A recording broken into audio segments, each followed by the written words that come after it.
వాళ్ళు 10 ఏళ్లలో ఇచ్చింది మేము సంవత్సరంలో ఇస్తూ ఉన్నాం. ఇది గత ప్రభుత్వానికి ఇప్పుడున్న ప్రభుత్వానికి తేడా. ఇది ప్రజలు గమనించాలి. నీళ్ల పేరిట ఏ రకంగా దోపిడీ జరిగింది, నిధులు ఏ రకంగా దుర్వినియోగమైనాయి, నియామకాలు కొందరికే పరిమితమైన సందర్భం. అలాంటి సంఖ్యల ప్రభుత్వం నుంచి గత సంవత్సరం డిసెంబర్ 3న ప్రజాపాలన ఈ రాష్ట్రంలో ఏర్పాటైంది. రేవంత్ రెడ్డి గారు ముఖ్యమంత్రిగా, భట్టి గారు ఉప ముఖ్యమంత్రిగా, సీనియర్ నాయకులందరూ మంత్రులుగా ఈ రాష్ట్రంలో స్వపరిపాలన, ప్రజాపాలన జరుగుతూ ఉంది. నిర్బంధం లేని పరిపాలన జరుగుతూ ఉంది. అన్ని రంగాల్లో, ముఖ్యంగా వ్యవసాయం, విద్య, వైద్యం ప్రామాణికంగా ముఖ్యమంత్రి గారు ప్రయారిటీగా ముందుకు వెళ్తున్న తరుణం. ఆనాడు వైద్య రంగంలో ప్రభుత్వ ఆసుపత్రులను పక్కన పెట్టి ప్రైవేటు ఆసుపత్రులకి పట్టం కట్టిన పరిస్థితి నుంచి ఇవాళ మండల కేంద్రం నుంచి రాష్ట్ర స్థాయి వరకు అన్ని ప్రభుత్వ వైద్యశాలల్ని మెరుగుపరుస్తున్న సందర్భం. విద్యారంగంలో 30కి పైగా యంగ్ ఇండియా ఇంటిగ్రేటెడ్ స్కూల్స్ ఇచ్చి కొన్న వేల కోట్లు దాన్ని ఇచ్చిన సందర్భం. 20 ఏళ్ల చరిత్రలో ఎప్పుడు లేని విధంగా మెస్ ఛార్జీలు, కాస్మెటిక్ ఛార్జీలు 40% పెంచినటువంటి సందర్భం. ఇలా చెబుతూ పోతే అన్ని రంగాల్లో కాంగ్రెస్ మార్కు పాలన ఇవాళ ఈ రాష్ట్రంలో పోయిన ప్రభుత్వానికి ఈ ప్రభుత్వానికి తేడా చూపగలిగినాం. అందుకే ఈ పండుగ జరుపుకుంటా ఉన్నాం. ప్రజలందరూ సంతోషాలతో ఉన్నారు కాబట్టి ఈ పండుగ జరుపుతూ ఉన్నాం. ఈ పండుగలో అందరూ పాల్గొనాలని నిన్న ముఖ్యమంత్రి పిలిపించినట్టుగా ఫామ్ హౌస్కే పరిమితమైనటువంటి ప్రతిపక్ష నాయకుడు కూడా డిసెంబర్ 9న జరిగే పండుగలో పాల్గొనే కాకుండా తెలుగు తల్లి విగ్రహావిష్కరణ కూడా రావాల్సిందిగా ముఖ్యమంత్రి అయితే కోరినారో మేము కూడా పార్టీ పరంగా మిమ్మల్ని ఆహ్వానిస్తూ ఉన్నాము. ఇది ప్రజల పండుగ. ఇందాక స్టేట్మెంట్ చూశాను, కేటీఆర్ గారి అహంకారపూరితంగా ఏ రకంగా మాట్లాడుతూ ఉన్నారు. వారు అధికారంలోకి వస్తేనట, అసలు అధికారంలోకి వస్తే కదా ఎందుకు పగటి కళ్ళుగా అంటూ ఉన్నారు కేటీఆర్ గారు. లక్షల వేల కోట్ల ప్రజా సొమ్ముని కాజేసిన మిమ్మల్ని తెలంగాణ ప్రజలు మళ్ళీ ఎందుకు అధికారులు తీసుకొస్తారని అనుకుంటా ఉన్నారు. మీరు 10 ఏళ్లలో జరిపిన దోపిడీ ఇంత అంతా కాదు. యావత్ దేశ ప్రజలే ముక్కునేలేసుకున్నటువంటి అంత నిష్పత్తిలో మీరు సంపదను దోచినారు. ఇంకా మీరు అధికారంలోకి వచ్చేటటువంటి పరిస్థితి ఎక్కడ? అధికారంలోకి వస్తే తెలుగు తల్లి, తెలంగాణ తల్లిని తీసేస్తారట. ఎందుకు తీస్తారు అంటే మీరు ఆనాడు పెడితే అది తెలంగాణ తల్లి, మేము పెడితే కాంగ్రెస్ తల్లి. అంటే మీరు ఆనాడు టీఆర్ఎస్ తల్లిని పెట్టినారా?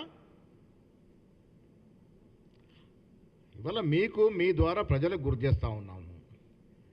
ఇవాళ రేవంత్ రెడ్డి గారు దృఢ సంకల్పంతో తలపెట్టిన తెలంగాణ తల్లి విగ్రహం అచ్చు తెలంగాణ సంస్కృతిని, తెలంగాణ కట్టుబాట్లని ప్రతిబింబించే విధంగా ఉంటుంది. ఆనాడు మీరు పెట్టిన తల్లి, తెలంగాణ తల్లి ఒక దొరసాన్ని తలపించే విధంగా ఉండే. దొరలు దొరసాన్ల పాలన వద్దనే కదా మాకు అధికారం కట్టబెట్టినారు. సామాన్యుడి పాలన ఈ రాష్ట్రంలో జరుగుతున్న ఈ తరుణంలో తెలంగాణ తల్లి విగ్రహం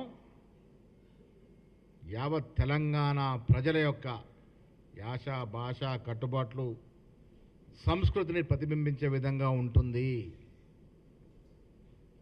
మీరెవరు అసలు తెలంగాణ తల్లి గురించి తీసేస్తానని చెప్పడం? రాజీవ్ గాంధీ గారి గురించి మాట్లాడుతూ ఉన్నారు. అమెరికాలో చదువుకున్నాడంటాడు. ఏం నేర్చుకున్నావు బాబు మీరు? రాజీవ్ గాంధీ చరిత్ర మీకు తెలియదా? ఈ దేశ ప్రభుత్వం వారికి భారతరత్నతో సత్కరించిన పరిస్థితి మీకు తెలియదా? ఎందుకు ప్రాణాలు ఇచ్చినట్టు సంగతి మీకు తెలియదా? రాష్ట్రం కోసం, దేశం కోసం ప్రాణాలు అర్పించినట్టు కుటుంబం అది. నెహ్రూ, మోతీలాల్ నెహ్రూ మొదలుకొని ఇందిరాగాంధీ, రాజీవ్ గాంధీ ఏ రకంగా ఈ దేశం కోసం అసలు బాసినారో దేశ ప్రజలకు తెలుసు, ముఖ్యంగా తెలంగాణ ప్రజలకు తెలుసు. మీరేం చేశారు ఈ తెలంగాణ కోసం? ఏం త్యాగం చేశారు? తెలంగాణ రాష్ట్రం కోసం కొన్ని వందల మంది విద్యార్థులను ప్రాణాలు అర్పిస్తే కిరోసిన్ వేసుకొని అగ్గిపెట్ట దొరకలేనని నటిస్తున్నటువంటి హరీష్ రావు త్యాగదనుడా? తెలంగాణ ఉద్యమం తీవ్రంగా నడుస్తున్నప్పుడు అమెరికాలో ఉన్నటువంటి నువ్వు, మీ చెల్లె ఈ తెలంగాణ కోసం ఏం త్యాగం చేశారు? అధికారం వచ్చిన తర్వాత ఉన్న ఫలంగా వచ్చేసి మంత్రులుగా, ఎమ్మెల్సీలుగా, ఎంపీలుగా చలామైన మీరు ఏం త్యాగం చేశారని రాజీవ్ గాంధీ గురించి మాట్లాడుతూ ఉన్నారు. సర్వ సంపద దేశం కోసం త్యాగం చేసిన కుటుంబం గాంధీ కుటుంబం. దేశ ప్రజల, రాష్ట్ర ప్రజల సంపద దోచుకున్న కుటుంబం కేసీఆర్ కుటుంబం. ఈ దేశంలోనే అత్యంత తక్కువ సమయంలో అత్యంత ఎక్కువ దోచుకున్న కుటుంబం, రాజకీయ కుటుంబం ఏదైనా ఉంది అంటే అది కేసీఆర్ కుటుంబము. ఇది దేశ ప్రజలందరూ తెలుసు. అడ్డగోలుగా భూముల పేరిట, నిధుల పేరిట, నియామకాల పేరిట రాష్ట్ర సంపదను దోచిన మీరు గాంధీ కుటుంబం గురించి మాట్లాడితే ప్రజలు అసహించుకుంటారనే మాట గుర్తుపెట్టుకోవాలి కేటీఆర్ గారు. నిన్న అరెస్టు డ్రామా తెరదీశారు. రాష్ట్ర ప్రజలు గుర్తుపెట్టుకోవాలి, ఈ రాష్ట్రంలో తెలంగాణ టీఆర్ఎస్ పార్టీ అధికారంలోకి వచ్చిన తర్వాత ఏ రకంగా ఆంక్షలు విధించినారో, కనీసం నిరసన తెలుపుకున్న ధర్నా చౌక్ను ఎత్తేసినటువంటి పరిస్థితి, కోర్టు మొట్టికాయలు పెడితే కానీ ధర్నా చౌక్ను పెట్టుకునే పరిస్థితి కాదానాడు.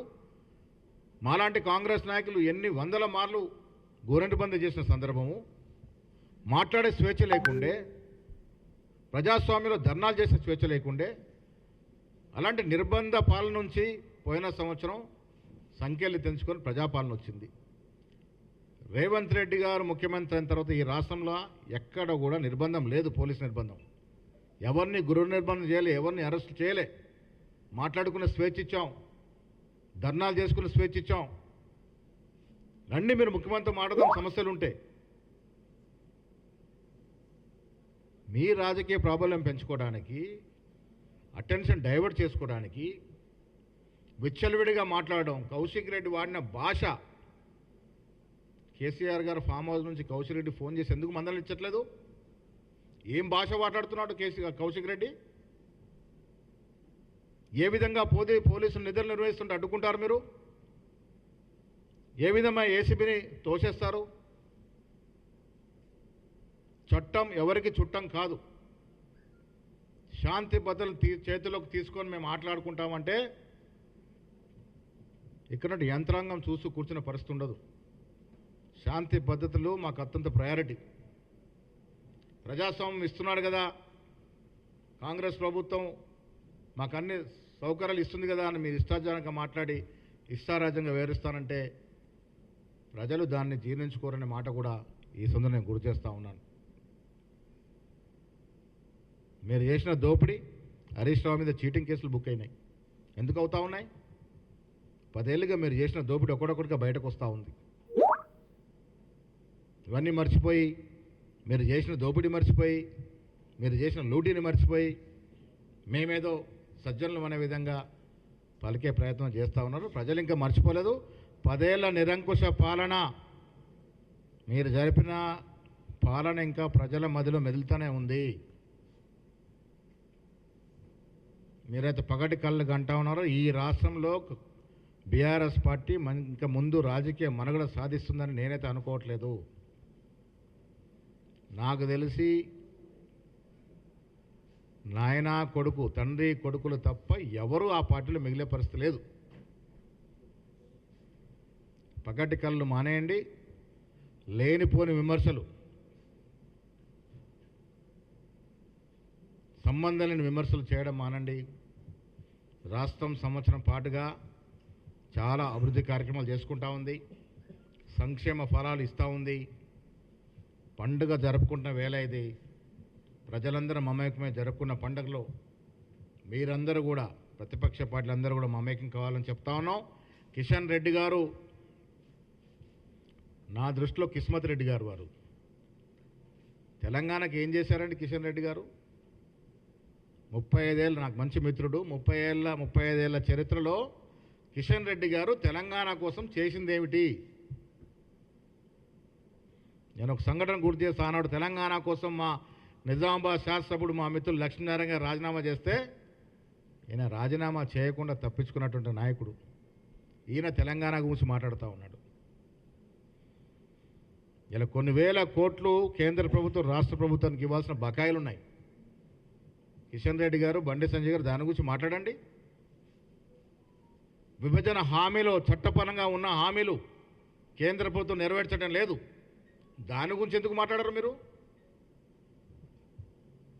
మూసీ నది గురించి మాట్లాడే ముందు సబర్మతి నదిలో మీరు ఎంతమంది నిరాశ్రయాలు చేశారు, ఎంతమందిని ఎత్తేసారు బయట, ఒక్కరు కూడా ఇల్లు ఇవ్వలేదు.